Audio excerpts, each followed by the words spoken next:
इसी वजह से सरकारी स्कूलों को बर्बाद करने के लिए, प्राइवेट संस्थानों को बढ़ावा देने के लिए स्कूलों में जो शिक्षक की बहाली नहीं ली जा रही है। ये सरकार चाहती है कि जो गरीब के बच्चे हैं, जो किसान के बच्चे हैं, जो मजदूर के बच्चे हैं, वो पढ़े लिखे नहीं। मंत्री जी के बेटे क्यों पढ़ेंगे? उनके पास संसाधन, उनके पास पैसा है, वो तो अमेरिका में पढ़ेंगे, रशिया में पढ़ेंगे, बहुत बड़े बड़े स्कूल में पढ़ेंगे। कि हमारे जो मुख्यमंत्री हैं ये किसी भी तरह से अपना कुर्सी बचाने में लगे रहते हैं हमेशा, चाहे वो जो अपनाना पड़े उसको, साम दाम दंड भेद हर चीज को अपना करके वो गद्दी पे बैठे रहना चाहते हैं। आज देखिए बोर्ड आया है, आज हम लोग की पाठशाला चलेगी जी, बिल्कुल पढ़ाएंगे। इस आपके चैनल तमाम मीडिया भाइयों के माध्यम से सभी नेताओं को जो हम लोग को ठगने का काम किया है। नीतीश कुमार जी, क्या शर्म नहीं बची है आपको? क्या हम लोग की आवाज नहीं सुनाई देती है? आपकी बात शिक्षा मंत्री क्यों नहीं मानते? क्योंकि ये बाहरी सरकार है, इसीलिए नहीं जा रही है हम लोग की बात। और रही बात नहीं जाने का वजह भी है, बहुत जिला से सारे विद्यार्थी के एकत्रित नहीं होने का वजह से भी हमारी बात को नहीं सुन पा रही है सरकार। क्या कारण है भाई, क्यों नहीं सुनती है सरकार? देखिए सर, ये सरकार जो है, जो सरकार के जो मंत्री है, जो मुख्यमंत्री है, उनका साफ तौर पर नीति बन गया है कि जो शिक्षा पर जो है विशेष लोगों का विशेषाधिकार बना रहे। इसी वजह से सरकारी स्कूलों को बर्बाद करने के लिए, प्राइवेट संस्थानों को बढ़ावा देने के लिए स्कूलों में जो शिक्षक की बहाली नहीं ली जा रही है। ये सरकार चाहती है कि जो गरीब के बच्चे हैं, जो किसान के बच्चे हैं, जो मजदूर के बच्चे हैं, वो पढ़े लिखे नहीं। क्योंकि अगर स्कूलों में अगर शिक्षक हो जाएंगे, अच्छे शिक्षक हो जाएंगे, गुणवत्तापूर्ण शिक्षक हो जाएंगे, राइट टू एजुकेशन एक्ट जो कहता है कि 1 से लेकर 5वीं तक में 30 विद्यार्थियों के ऊपर एक टीचर होने चाहिए और 6 से 8 के बीच में जो है 35 विद्यार्थियों के ऊपर एक टीचर होने चाहिए। अगर ये सही तरीके से लागू हो जाए तो किसान के बच्चे, गरीबों के बच्चे पढ़ने लगेंगे। ये सरकार नहीं चाहती है कि वो बच्चे पढ़ें। अगर वो पढ़ लिख जाएंगे तो सरकार से क्वेश्चन करेंगे, IAS अफसर बनेंगे, और इस स्थिति में उनका कार्य करने के लिए कौन होगा? कि मंत्री के बेटे सरकारी स्कूल में नहीं पढ़ते हैं, आम गरीब परिवार के बच्चे पढ़ते हैं, और आप लोग जो अच्छे शिक्षक बनने को हैं वो रोड पर है। ऐसा क्यों? ऐसा इसलिए है कि वो लोग जानबूझकर सरकारी स्कूलों को ख़राब करके रखना चाहते हैं। जानबूझ करके मैंने अनट्रेंड शिक्षकों को बहाल करके स्कूलों का स्थिति ख़राब कर दिया।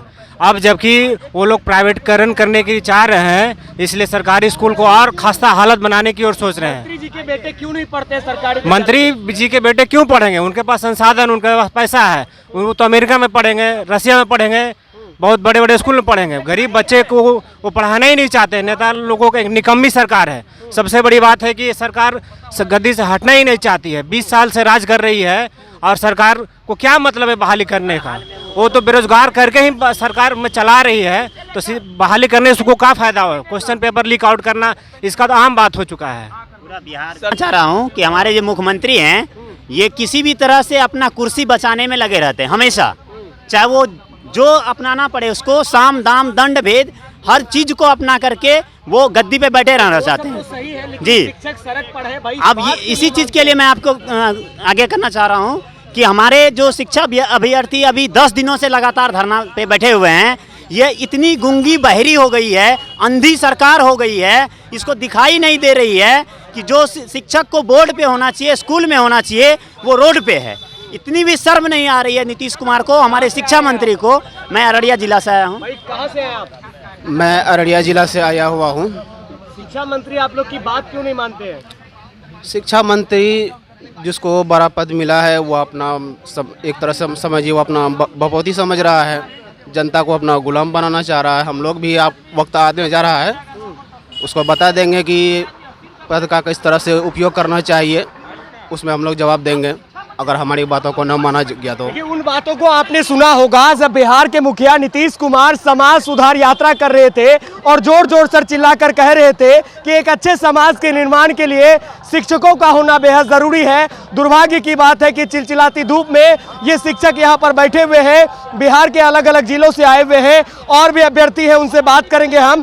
भाई क्या बात है, आप लोग की सरकार बात क्यों नहीं मानती है? देखिए, सबसे बड़ा बात है कि सरकार शिक्षा व्यवस्था में सुधार करना नहीं चाहती है।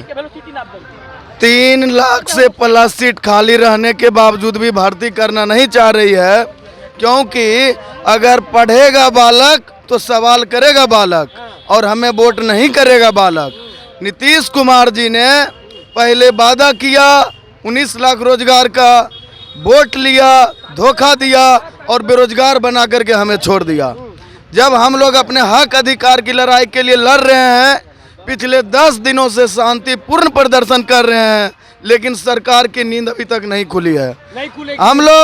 अब लोग बैठने वाले नहीं हैं। आज देखिए बोर्ड आया है, आज हम लोग की पाठशाला चलेगी। पाठशाला करेंगे जी बिल्कुल, पढ़ाएंगे। पढ़ाएंगे। इस आपके चैनल तमाम मीडिया भाइयों के माध्यम से सभी नेताओं को जो हम लोग को ठगने का काम किया है, झूठी दिलासा देने का काम किया है। चुनाव के समय तो बड़े बड़े वादे होते हैं, बड़े बड़े वादे वोट लेने के लिए सिर्फ करते हैं। हमारे कोई भी पब्लिक का जो है हमदर्द नहीं है यहाँ पर। अगर हमदर्द रहते तो यहाँ पर जरूर आते। नीतीश कुमार जी, क्या शर्म नहीं बची है आपको? क्या हम लोग की आवाज नहीं सुनाई देती है? हम अभ्यर्थियों को गर्मी नहीं लगता है? शिक्षा मंत्री तो कह रहे हैं कि पूरा शिक्षा में काम कर रहे हैं। शिक्षा व्यवस्था में इतना सुधार हो गया, इतना सुधार हो गया कि कोई बच्चा नीतीश कुमार के सामने हाथ जोड़ता है, हमको नहीं पढ़ना है स्कूल में। आखिर क्यों नहीं पढ़ना चाहता है? आपका व्यवस्था चौपट है, सिस्टम चौपट है। आप जो है विद्यालय में, स्कूल में शिक्षक नहीं है। क्या मध्याह्न भोजन खिलाने से सिर्फ आएगा विद्यार्थियों को शिक्षा ग्रहण होगा? शर्म नहीं आती है? जब योग्य अभ्यर्थी जो सभी तरह के अहर्ता को पूरा करते हैं, उसको इस तरह से आप धरना पर बैठाइएगा, रोड पर सोलाइएगा, कहाँ से पढ़ाई होगी?